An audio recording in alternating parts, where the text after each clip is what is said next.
Welcome back. We're here for another Who Dat, and this one is this one's going to be over one of the most anticipated recruits the Sooners have had in recent memory as far as the wide receiver position. This one's going to be over Mario Williams, um, top top receiving prospect that the Sooners got in the 2021 class. Definitely a lot of potential, a lot of upside with him. If you hadn't already, make sure to hit that like and subscribe button, notifications. We really appreciate it. Comment and let us know what you think about Mario Williams and any other guy that we haven't done that you'd like to request. We can definitely do that. We will be getting through the rest of the class before the start of the next football season. And so over the next couple of weeks, you'll be seeing a few more of these Who Dat videos come out than normal. But without further ado, we'll get into it. I think most Sooner fans that have been following recruiting know or have heard of Mario Williams. Williams, he's a part of the 2021 class, four-star wide receiver from Plant City, Florida. Number 43 overall, number 4 wide receiver in their class. He was a 4-star according to 247. And then he was also a 5-star by Rivals. It just depends on who you looked at. But regardless, number 4 wide receiver in the class in the whole country. That's pretty darn good. Number two on Rivals. Number 2 on Rivals. Yeah. So he's top guy, one of the top guys, 5'11", 178. So a little bit on the smaller side, more of a burner type guy. He finished his career in his high school career with 160 catches, just shy of 3,200 yards and 41 touchdowns. And he just averaged just under 20 yards a catch. So pretty good clip there. He had offers literally from everywhere and every big college: Alabama, Clemson, Notre Dame, LSU, Michigan, Texas A&M, and others. Basically, anywhere he wanted to go, he had a spot, and he chose the Sooners. I remember he was really good friends with. There's another wide receiver out of Florida that ended up at Aji Hall. I think they were boys. Hall ended up at Alabama, and I remember they were talking about teaming up, and I was getting the idea of how cool would that be, have Mario Williams and Aji Hall, number 1, number 2 receiver in the class, or 2, 3, whatever. Well, we might be getting that in the 2023 class, but regardless, Mario Williams, great guy, big playability, very twitchy, athletic, fast, burner, deep threat. Brandon, what do you think about him? Love him. Yesterday our last podcast we talked about Luther Burden decommitting and how much that sucks. This is a guy that I think Sooner fans should be very excited about, just because as a freshman this year he's going to play. I don't know exactly how much he's going to play, but he's going to be, as you mentioned, he has that big playability, that deep speed, that he could take the top off of defense, and Spencer Rattler absolutely has the arm to get it there. So I'm very excited to see him in this offense. He's a kind of jack of all trades receiver. He can run all the routes. He had a great spring game. His first appearance as a Sooner, he looked really, really good. He's also a very versatile, athletic guy who had a pretty damn good high school baseball career as well. So, I mean, a lot to be excited about in Mario Williams. For sure. Jose, what do you think? What do you have to add with that? Outside of his athleticism, on his highlight tape, what really impressed me was his ability to get the ball. He was getting contested catches. I mean, he was just kind of going over the top of guys, mossing everyone as every opportunity he got. Obviously, he was burning people down the field, but whenever, in high school, he had double coverage. Safeties were staying over top of him, so he had to get those contested catches, and he was good at it.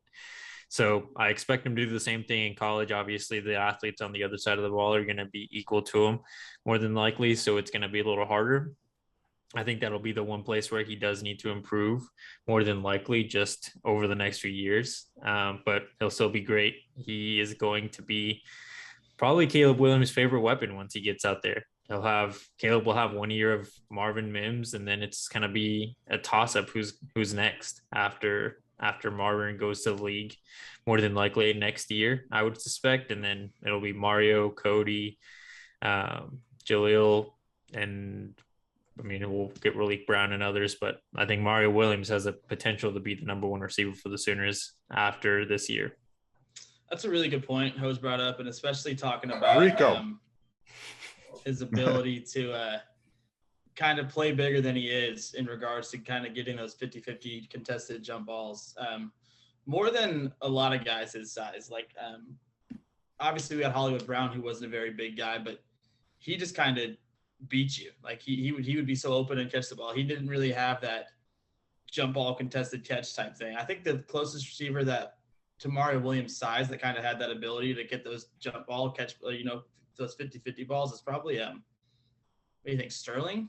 Did Sterling have that ability in him a little bit? I would say Sterling probably had the for his size comp, yeah, just because Sterling wasn't that big of a dude either. CD's pretty tall, so I was thinking this. So CD's way bigger than him, but yeah, for being that that 5'11", 6 foot flat range, he definitely plays bigger than that. Yeah. And I see him as far as this season, just talking about this season, obviously he'll be a multiple year starter, after his junior year. I'm sure he'll start sophomore and junior year. But looking at the depth, I really think the starting, X receiver will probably be Theo Weiss or Jaden Hazelwood. They're probably going to be interchangeable. I mean, this being a starter in this offense doesn't really mean a whole lot, but I really think you're going to see Weiss and Hazelwood switch out and at the X position. Then you have the Y, which is Marvin Mims. I don't think we're going to argue that. And Marvin Mims, Drake Stoops, but mostly Marvin Mims in that spot.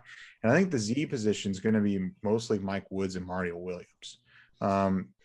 Because Jaden Hazelwood and Theo Weiss are both like 6'3", 6'4", and Woods is he's like 6'1", and maybe Williams is more closer to 6 foot now that he's, I don't know how long those measurements were, if he's truly still 5'11" or not. But, I feel like those two are going to be trading off, rotating series and snaps in there.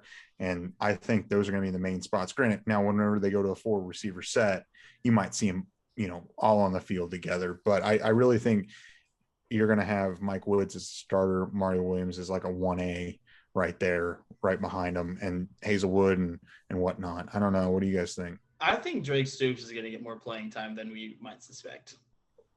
Just have that feeling. He has that rapport with Spencer Rattler. He's all over their social media feed, which teams don't do that by accident. I think Drake Stoops is going to be more prominent than we suspect. Yeah, from what I've read, seen on Twitter, videos, listening to the coaches, it seems like Mario's playing time is going to depend on Theo and Jaden and how important they are to the offense, and if those guys are actually going to break out. I think Weiss right now is kind of pushing so far and like within local media as potentially being the guy that's going to take the starting spot between him and Jaden. But if Jaden isn't able to make that jump that we all expect him to do, I think Mario's going to start battling him for time on the field. It's like you said, I think Drake is going to get a lot more time than we all suspect. He's been there for, what is this? Is it year 4 now? Marvin Mims. Yeah, but I mean, year 2, like year. Actually relevant in the system. Yeah. And year 2 for Marvin Mims. It's hard to expect anyone taking time away from him after an amazing true freshman year. And then Mike Woods seems to be almost a lock at the outside receiver spot, like you said, from at the Z position or X position, whichever side they want him to play on. But either way, he's going to be on the outside because of his ability, how great he was last year. He's older.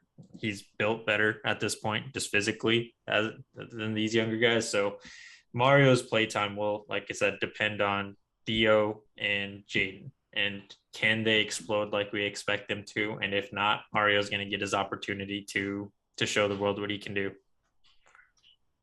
Yeah, no, I definitely agree. And it'll be interesting to watch what they end up doing with it. I mean, granted, there's such a wealth at that position. They'll be good either way. But if you think long term, there's absolutely long term plans for this guy. Oh yeah. So let's do an over under on this season. So we're gonna do catches. I'm gonna set it at 30. Let's just do 30 catches. Over. It's gonna be over. Over, yeah. Okay. And then we'll set his yardage at 600. Under. Same. Okay. I think most of his catches will come in the early games, non-conference games, and then it'll just depend on the other dudes once we get to conference play. Yeah, it's going to be interesting to see, but I kind of see him maybe putting up yardage like Marvin Mims did. I think Marvin had like 700 775, somewhere in there. With what's his name, Spencer Rattler now having a full year as as the starter, I think that's going to make a lot of difference too, as far as and 2 more games. That also helps as well. They only played 10 games last year, or no, they didn't play 10. They played 9 regular season games because West Virginia got canceled. But don't bowl game statistics count towards your stats in college? Yeah. What I'm saying, in a normal season, they would have played 14 games. Yeah, no, there's no doubt about that. You're absolutely right about that. Yeah, 14 at a minimum if they would have went to the Big 12 championship and just a good bowl game. So they lost out on, what is that then? 4 games. Yeah, 4 games, which is quite a bit. I kind of Marvin see him Mims still up, set the freshman touchdown record or whatever.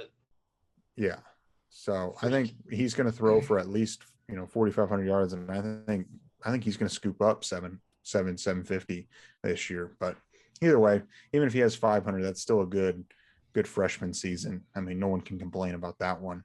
There's just a lot of mouths to feed. It's tough to say when you've got Stogner as well. And that's not just, I was going to say, that's not just at the receiver position. Like the whole offense, there's a lot of mouths to feed. You still got Kennedy and Eric Grady give the ball too. Obviously you said Stogner, Braden Willis, Jeremiah Hall's always people forget about Braden Willis and Jeremiah Hall. They're prominent in this offense. I mean, they may not statistically, but they'll have, those big I don't know. Yeah. There's just a lot of people to get the ball to. Yeah. And I think Spencer's going to do a great job. He might throw for 5,000 yards, especially if we go to the playoffs, win, and go to the national championship. So he plays 15 games. He could throw for 5,000 this season, as long as that offensive line holds up, which I think it will.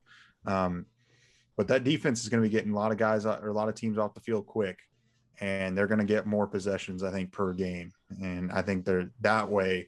Then the defenses are going to get tired quicker because they're going to be spending a lot more time on the field, opposing defenses anyway. So it's going to be interesting to see.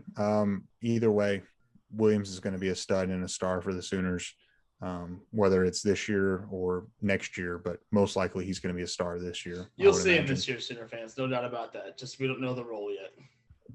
Yeah. Him and Mike Woods are going to be a dynamic duo, and 4 receiver sets. It could be Hazelwood and Weiss, and then Mike Woods and whatnot. So we'll see. But that's all we've got. Rico's obviously back. All right. It sounds like Rico is taking over Brum's house right now. That's all we got for this week. Thanks for watching. If you haven't already, make sure to hit the like button, subscribe, and follow our socials too. Follow the social media pages. That's obviously important. We're going to be very active over the next few weeks as the start of the season's right around the corner. I think it's less than 2 weeks away now, or about 2 weeks away. I don't know. Yeah, time flies at this point, but make sure to stay tuned to the channel to get all the videos coming up here. But other than that, thanks for watching. See you next time.